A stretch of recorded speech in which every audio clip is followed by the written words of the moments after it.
numbers, your bottom line, your return on investment, that kind of stuff. And the soft stuff being core values, culture, community. And what we've learned throughout the last year and a half is that the soft stuff is actually the hard stuff. In 2007, we started working as personal trainers in a commercial gym.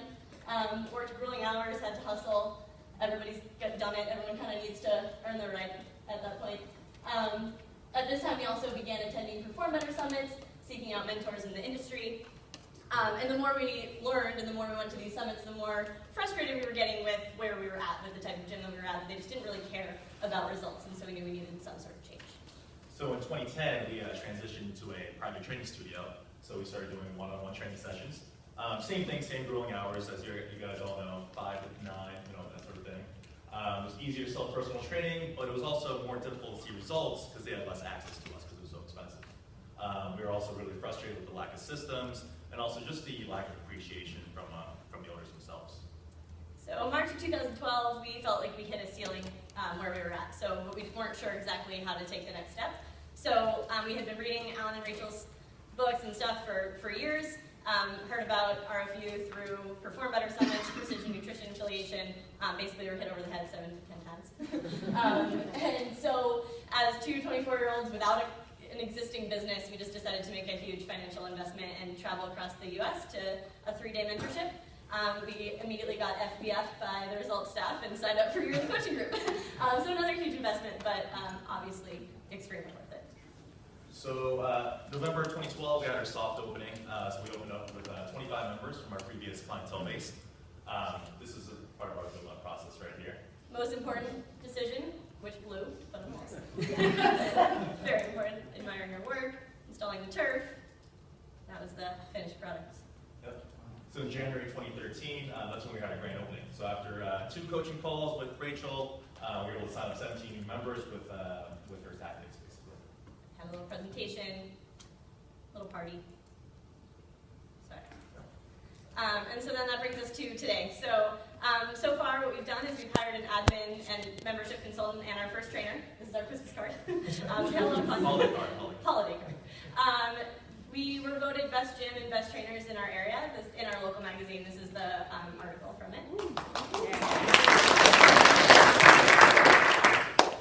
And we're nominated again this year. We raised our rates in January, and probably most importantly, we fostered a really great community. Every month we do some sort of social event. We write out on a piece of paper, like, I want to play trampoline dodgeball, and then people sign up.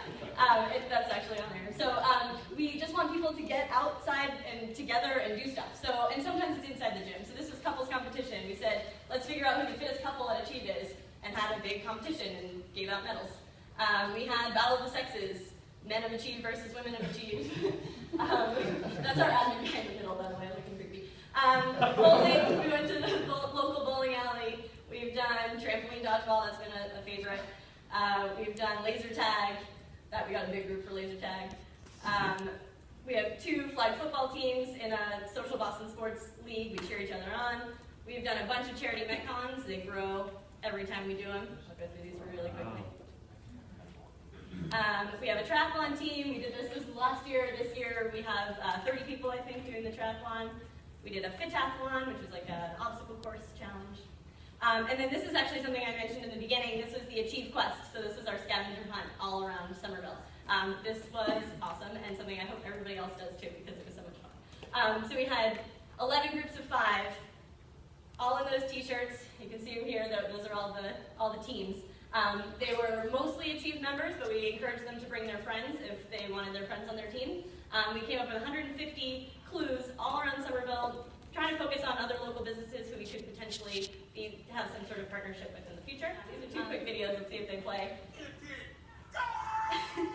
So I should have given this some context. Without the context, that makes no sense. But we said, pretend your team won the World Cup. Give us your best celebration. The next one is turn your team into a machine. These guys did an herb machine. They were